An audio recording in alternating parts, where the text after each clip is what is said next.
In this episode of the Retirement Spy, Duncan interviews Cyn Meyer, founder of the Second Wind Movement and author of Rewire Retirement Method. They discuss the multifaceted challenges retirees face, including the loss of purpose, lack of structure, and fear of the unknown. Cyn emphasizes the importance of a growth mindset, community, health, giving back, and financial planning as essential components of a fulfilling retirement. The conversation highlights practical strategies like microstepping to help retirees navigate the significant life transition and find meaning and joy in their golden years. Welcome to this week's episode of The Retirement Spy, where we share experiences in a collaborative platform for those entering phase 2 of life and are ready to embrace this chapter with gusto and an attitude of carpe diem. You can find out more about us at www.theretirementspy.com or send us ideas and topics to info@theretirementspy.com.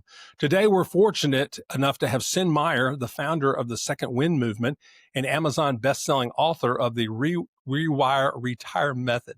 Cyn has dedicated her career to helping those approaching retirement to live their best lives ever in the golden years. Cyn, tell us about your found passion and helping people in retirement and what you're doing with the Second Wind Movement. Thank you. I'm so excited to be here. So I've always wanted to work with this audience. I didn't go to school for this, but I, at an early age, started playing music in retirement homes and saw early on what happens when a life of sedentary lifestyle kind of takes over. And so that struck me early on. And then kind of went through life as a marketing director, got my MBA and all these things. And so across a multitude of industries over 20 years. And then the last was financial advisors. So I saw early on or firsthand what happens with retirees, these people sitting on huge nest eggs, just kind of falling into that sedentary lifestyle, right into that trap, into that rut, the honeymoon phase kind of shortening. And so that struck me as well. And it wasn't until 2011 when my dad had brain surgery and went through 38 rounds of radiation. And then that coupled with two of my grandparents passing with Alzheimer's that I really took a deep dive into neuroscience. But there was this calling in the background that was working with this audience. And so I started as a passion project. I got certified as a life coach and I started working one-on-one with older adults, transitioning into retirees. I coupled that, married that with neuroscience. And so that's how I came up with the Rewire Retirement Method and my program, which is called Rewire My Retirement. So it's very much tailored to a process that is so specific for transitioning into retirement, but turning your retirement years into authentically deep down your best years, because it's a totally different pattern of going inside for those answers. It's brilliant. I found you through the internet by random choice, and we're kindred spirits at the Retirement Spy. I'm trying to help people prepare non-financially for retirement. And a lot of what you're doing is exactly what I'm trying to point people toward: your book, your movement, and everything you're doing, because there's so many people who just don't know how to retire. They teach us how to save the money so that we don't have to work anymore, but they don't teach us what to do next. And there are a lot of people that get lost. And I'm so glad you're on the program today because you've got some solutions that I know a lot of friends of mine are looking for. They just haven't found you yet. And that's the goal today, is to try to get them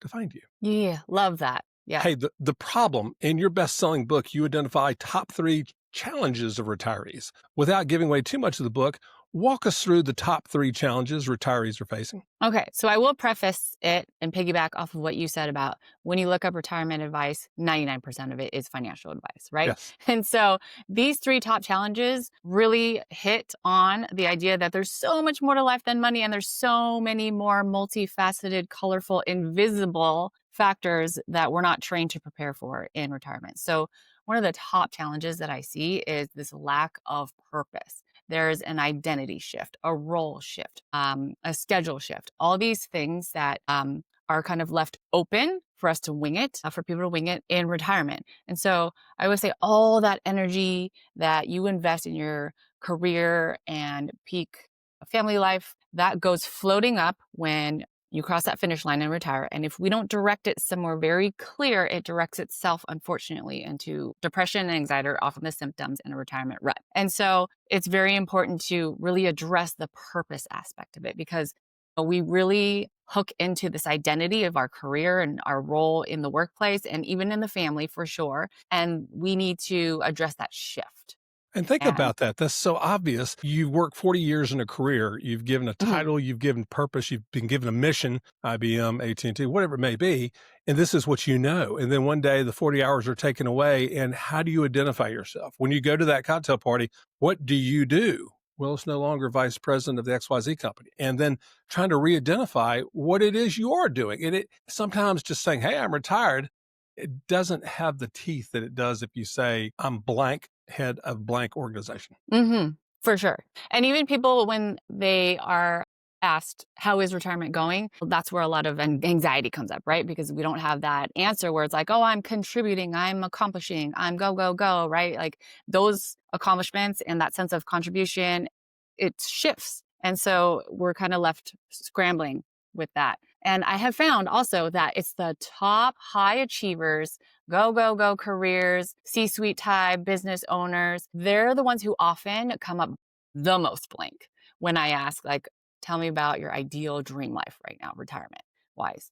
And it's got to do with really not being trained to go inward for the answers, right? So we're really, really conditioned to go externally for these motivators for the bulk of our lives, definitely career wise, right? Money, family, accomplishment, achievement, get stepping up that ladder. And then so when it comes to retirement, it's like, oh my gosh, blank slate. So the rerouting to the intrinsic motivators is huge. It's massive for people. It's huge. So you identified three areas. I think the first one is purpose or identity. That's easy. I think you were touching on something just now, which is, I think number two is lack of a structure or the degree of urgency that comes in retirement. Mhm. Mhm. Right, so lack of just physical structure even, right? So I touched on, like, a structure for gaining clarity and, uncovering deeply your deeper desires, dreams, wishes, who you are, your role, and all these things. And also just more rationally, like your structure of your day, right? So we tend to say, okay, honeymoon period, no alarm clocks, no pressure, fantastic. And then all these things that people used to say while they're employed. I'll do that when I retire. Oh, I'll do that when, right? And they punt it into the future. That time comes and there's no sense of urgency with that open structure, right? I can get to that later. I can get to that, there's no deadline, so there's no urgency. And unfortunately, that really helps settle in the retirement rut and that sense of procrastination, the lack of motivation, and that takes on a life of its own, right? So it's important to put structure in place. And I completely understand that freedom and spontaneity are a huge part of this. I always say structure in the spontaneity, structure in the free time. It sounds backwards, but that is how you can have it all. And you can have it all, right? Your sense of accomplishment, purpose, and leisurely activities, and your social life, and your engagements, and your duties and responsibilities, right? You can have it all. Structure is huge. And as you go into retirement, everyone around us has structure. So your 9 to 5 that's gone, as I look to the friends of mine who are now retired, they're going home and everyone has structure around them, even their spouses. You go home and like, hey, let's have lunch today. And go, hey, cowboy, I've got mahjong on Tuesdays. Thursday, I've got tennis. I've got things to do. And your old work friends, they're working. They're still on the clock. And so everyone around you has structure and you don't. And if you don't find it, it can lead to craziness, right? It can lead to you being whipped around by other people's agenda or priorities versus your own. So it's very important for you to be kind of grounded in your sense of self and be the driver of your days, your identity, your purpose, and your own structure. So you know where to fit in those social activities or the ones where you want to hook into other people's structure. And the third thing you identified is the obvious. The first was purpose and identification or idea who you are. Two is lack of structure and urgency. And three is the fear of the unknown. And I think that's the biggest challenge I see with all of my friends are they're ready to retire financially, but they haven't researched what they want to do next. And the fear of 100%. not having anything there is truly frightening. hmm Truly Yes, frightening. truly frightening. The fear of the unknown, right? Like I've known this for so long. Who am I without it? Right? It's also not just a conscious thing where it's like, okay, my purpose, my role, my identity. Okay, like now I'm gonna morph into and transition into another transformation of who I am and express differently. Right? It's also just on a nervous system level, very much that conditioning. Right? Just like how you are used to putting out fires or waking up and reacting to emails and all these different things, and hitting those milestones financially and and that juice goes away. And it's very, very scary to face an open structure, an open identity, an open system, a totally shocked nervous system, right? So many different things. So that fear of the unknown is a big one. It's funny as I see people who come up with a simplistic plan, and this isn't really our audience, but the people I know that are going to retirement, they say, I know exactly what I'm going to do in retirement. I'm going to play golf 7 days a week. And the fear of the unknown is after they've done that for a while, they realize I can't play golf 7 days a week. This isn't Yeah. fulfilling. And then the fear is if I don't play golf 7 days a week, what am I going to do? And so Yes. I've retired without a plan, had a plan that really wasn't meaningful. And now I'm in the middle of it. And what do I do with the plan that clearly isn't going to satisfy me? Yes. It's horrible. Yes. So It's compliments challenging. to your book, you detail something called the 5 rings of retirement, which I think are brilliant. Once again, not wanting to give away Cyn's book, Rewire Retire Method, which everyone should have this book. It's on Amazon. The first thing you talk about is a growth mindset. Talk about the growth mindset and why that's important under these 5 rings of retirement. Yes, I love the growth mindset. So I mean, we can credit Carol Dweck and her work in that arena in general. As it relates to retirement, growth is one of the best rings because it is literally opening you up to the idea that retirement is the beginning of a huge growth journey, right? It is not time to settle down into stagnancy. It is not time to live a life of leisure only unless you decide to, and that really truly energizes you and that's what you want to do.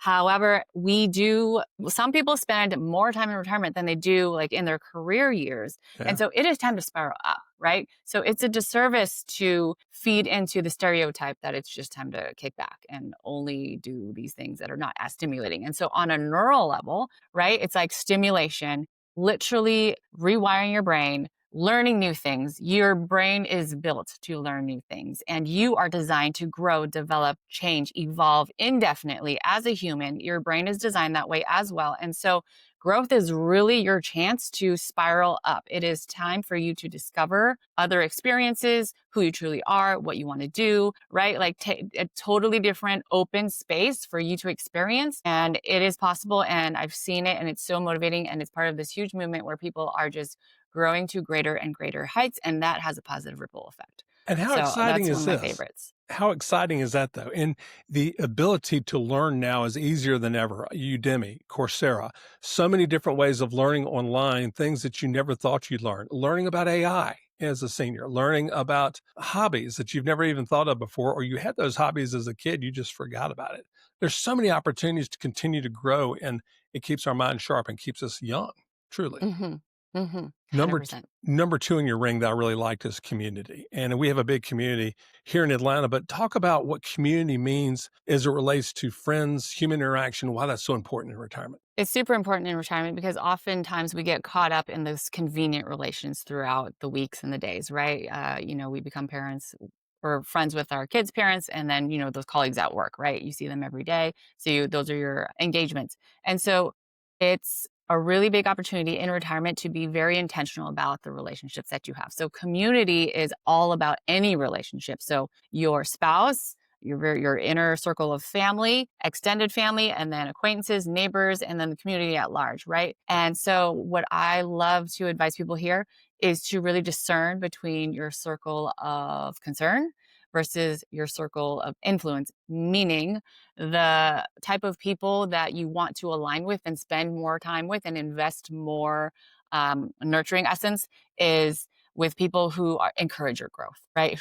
People who want you to take on the right challenges, right? Versus the circle of concern is more about gossip, fear-based thinking, the news, that type of behavior. You can have people in both, right? And so it's just important to even just contextualize, okay, I like doing this activity that's energizing with this person versus the other thing, right? So And yeah, we as humans need that. I think it's better time than ever.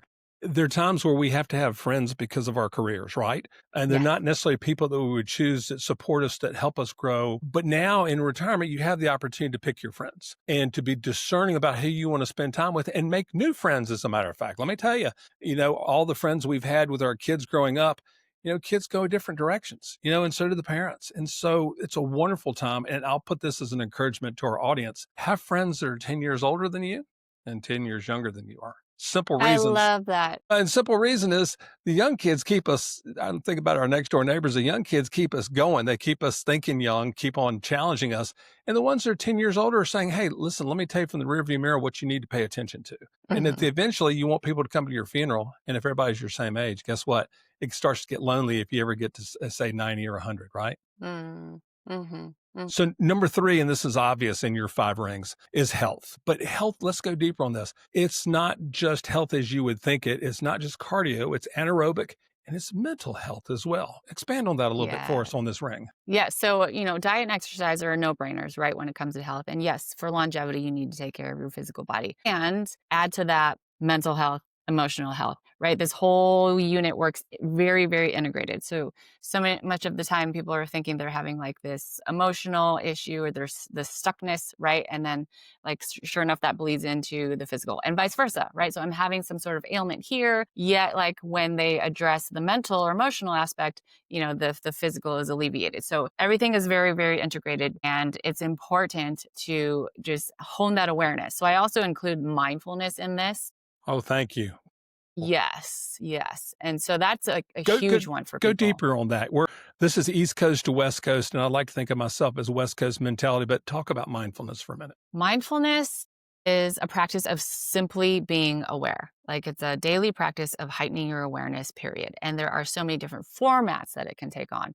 So, journaling, yoga, meditation, walking in the woods, like anything that'll bring you literally to the present grounding moment. And that heightens your awareness. And the reason why awareness is so massively important is because this is how we can discern what's right for us, something that's truly aligned, energizing, authentic, and what's draining to us, right? Something that we think we should be doing in retirement or something that we need to be doing, but we don't want to be doing, right? And so that drains our energy, right? So there's like a limited amount of energy that we can produce and invest in certain things throughout the day and life in general. And so when we have that awareness, it really helps us discern between what's right and not right for us in so many different aspects on so many levels. Okay, the biggest takeaway when we talk about fitness or physicality is really paying attention to the mental. And I think people miss that. And it's important to pay attention to. And it's for old timers that may be a little touchy feely, but you know what? It's something to pay attention to and to get into if you haven't paid any attention to it. Fourth ring,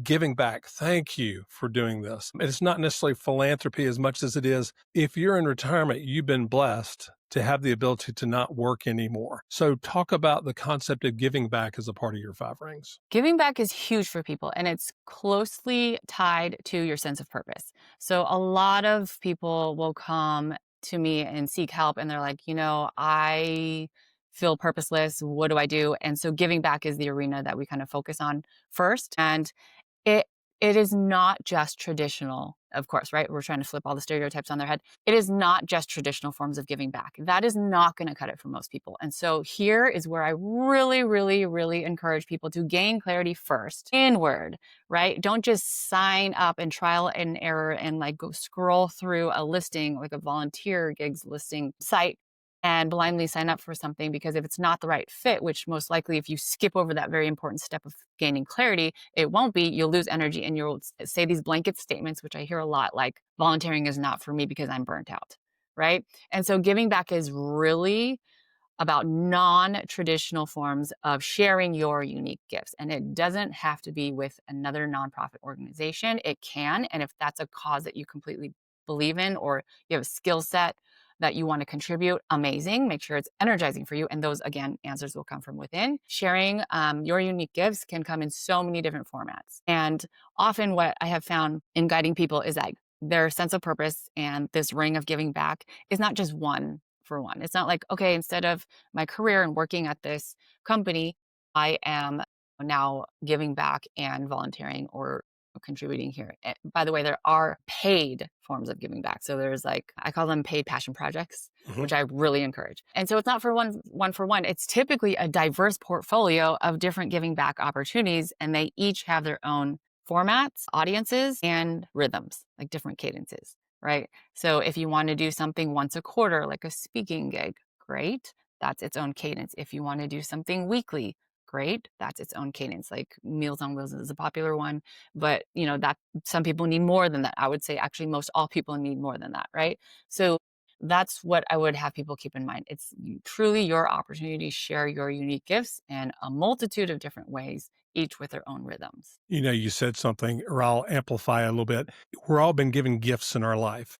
And when you think about giving back, sometimes your mind goes to one place that may not be your gift. I'm not a soup kitchen kind of guy. It's not what my genius is, but you can be a teacher that can go back and teach literacy to underprivileged kids in the public school system. You can serve by being a philanthropy. If you can make a few phone calls and raise money for your favorite charity, there are different ways to give back. It's not just going down and helping the poor. You have to find out what touches your heart, but better yet, align that with what your gifts are so that you're actually enjoying with the talents that you've been given, giving back. Amen. No question. And then the last one on your 5 rings is finance. It seems obvious enough, but when you think about it, you've got a pension, you've got savings, you've got your IRA. There are challenges though, even though you think you've got money figured out, there are challenges that come going into retirement in relating to money. Talk about that a little bit. So I do not dive deep into finance. It is one of the 5 rings of retirement because this is all like the comprehensive picture of retirement. And so finance, I encourage people to use for the sole purpose of fueling your life in the other 4 more colorful, robust, meaningful rings of retirement. And so when it comes to finance, 99% of the retirement advice out there is financially based. I will say that what I do help people with, in addition to being aware of like where to pull from different tax buckets when it's appropriate and all that, is I completely rank. Well, now let me We're help a gonna little need to bit. cut this out. When you look at finance, I know that's not your genius. Oh, yes, yes. Yeah. Okay. So finance, it's a behavioral conditioning, right? And so this can hold a lot of people back. So it is very awkward to be socking away into a nest egg, building wealth, prosperity, and then to spend that down. That is a very awkward behavior for a lot of people. And so this kind of bleeds into just like that sense of safety. Like it is safe to walk into the unknown. Even though people are like, I physically got the green light from my financial advisor, I can spend down. I have a clear budget. I am very consciously aware, rationally aware of these things. I'm feeling stuck and afraid to move on. I'm not allowing myself to pursue this thing, right? And so they put up these blocks like, I don't really want to spend on X, be it a super project, vacations, or, discovering all these different like things that they want to do. They put the kibosh and like, that's when the fear drips in from finance. And it ruins retirement. The stock market goes down by 10%. I can't spend anymore because now I'm broke. You're not No, yeah, broke. And exactly. Stimulate. this is where we say go talk to your financial advisor to walk through these things. But the mindset, as you said, is now we're spending down, not socking away anymore. And then the thought is, even if you've financially planned for 150, there's still a fear that we run out of money. And I hear that from my friends all the time is I'm nervous and I'm going to outlive my money. And they're professionals that can help walk you through that. But there's still a psychological thing that you have to deal with. And that's part of what I think you're mentioning in the 5 rings that you really have to do some preparation for. 100%. And I would say it's very closely tied to that fear of the unknown, right? So when it's beautiful to see when someone gains that clarity and they're like, okay, game on. This is my dream life. I have clarity. I did the work. I went through a deep dive of all 5 rings of retirement. And so now this is what I want to pursue. And then so we have the same system based on neuroscience where you like layer piece by piece, layer by layer of your dream life into reality. Then it becomes easier to spend. That I have seen that for sure. Cyn is a life coach, and I've taken one of her classes. The secret in your coaching is microstepping. And I love the concept of microstepping. Tell us a little bit, the audience, what that is and why it's essential to your retirement plan. So microstepping is literally breaking down a goal, mini goal into action steps and making them small enough so that they're micro steps and you can achieve them daily, day by day by day by day. I always say I'd much rather have you spend 5 minutes on this singular thing versus skip a week and then cram in an hour. It's much more effective to get that muscle memory going and more reps so that you can gain momentum. And that is massive. As far as how it ties to the brain and why it works so well is neuroplasticity. So your brain is designed for it. Yeah. You can create new neural pathways in your brain until the day you die, which means that you are designed to be able to create these new connections. And so when you're creating a new habit, it feels awkward that first step. So if we turn it into a micro step, then we're more likely to achieve it and do it and commit to it and show up for ourselves. And then the next day, you rinse and repeat. And it becomes easier and easier and easier, like literally less friction. And so by the time 66 days specifically passes, that's an average, it becomes this healthy habit that you set an intention to, you follow through. And now you don't have to have that decision fatigue battle. Like, "Oh, when am I going to do it?" It's not such a huge fight where you have to like gain that inertia. It's amazing. And I love that you brought up neuroplasticity. That was the buzzword from your book that I had to go look up a few times to make sure that I understood it completely. Question: success for someone who is successfully engaged in your method. What does successful retirement look like? Success is going to be uniquely different across the board. So while my process is a golden thread and the same and works for all walks of life, like literally all budgets, all walks of life, all personality types and thoughts and patterns and that such type of environment, the outcome is so different for each individual because you are truly rewiring to gain clarity from the inside versus the outside, right? Like you should try this, you should be doing this, right? So it has been writing books, starting chapters, consulting, side paid passion projects that I mentioned earlier, creative expressions, dancing, acting, painting, playing a musical instrument, or even writing songs, hiking and climbing mountains, even like becoming the best grandparent possible to 22 grandchildren as an example, right? So the streamlined thing is that it is energizing to the individual and that enlivens like a spiral up type of life. And then that it has a positive ripple effect. You're a great role model for your family. And then, it's flipping. It's a movement that's flipping the picture of retirement. What I think's genius about what you're saying in your program is you're trying to replace a 40-hour work week. And the 40-hour work week was easy. You go to the ABC company and you knew what you're supposed to do day in and day out. And now you've got a 40-hour week void. And what you've basically said right there is it's not one thing. It's several. It's writing a book. It's being a great grandparent. It's learning how to play the flutes. A million different things that can be very inspiring to help you grow as well. It's not just one thing. And I love the way that that's approached. That success is a lot of different projects within the framework of a goal setting system with micro steps to help you plan for that 40-hour work week. You've already been doing planning and goal setting and things like that within your organization. Now you're doing it for your retirement. Mm-hmm. And I would say, first and foremost, apply that goal setting to gaining clarity, like that methodical, systematic way of gaining clarity first, because otherwise it could be very overwhelming just to even figure out what to do first. Perfect. That leads me into the next question. It has to do with challenges. Not everyone can and will embrace your method, and they'll be stuck. To be frank, retirement can lead to confusion, depression. I've seen it. They're life coaches and therapists. Where do you go if you're sitting on age 65 and your corporation just retired you and you're struggling with this transition? Where do you go? Where do you go for help? Go where it resonates the most. So, therapists, counselors, survival mode, right? Some people experience grief. There's help for anything. I say go with who and what resonates, right? So, I'm a life coach. So, it's more about those who are ready to thrive, ready to grow, right? Of course, the side effects are that we will alleviate depression and anxiety. So, it's really about going with, if you're seeking and you find and something resonates, go there first and try it out. Yeah, I could say something the same exact thing as someone else, right? And it's literally what resonates and which will make someone listen. So it's very important for you to tap into that because that's an inner knowing and how you're going to soar. That person has to resonate with you. I think the takeaway is that it's natural. I've had friends of mine with big organizations that have the mandatory retirement date in their massive organizations and they ran global empires and they're stuck. They literally are stuck and there's some confusion. There is depression and you've got to find that help and what that is. And the challenge is that a lot of the executive friends I may have, they're like, look, I can figure this out on my own. I don't need help because I've run $1 million organizations. I know what to do. I can figure this out. And sometimes you just need a place to go. And it can be as simple as a life coach. It could be getting some therapy. There are lots of different avenues.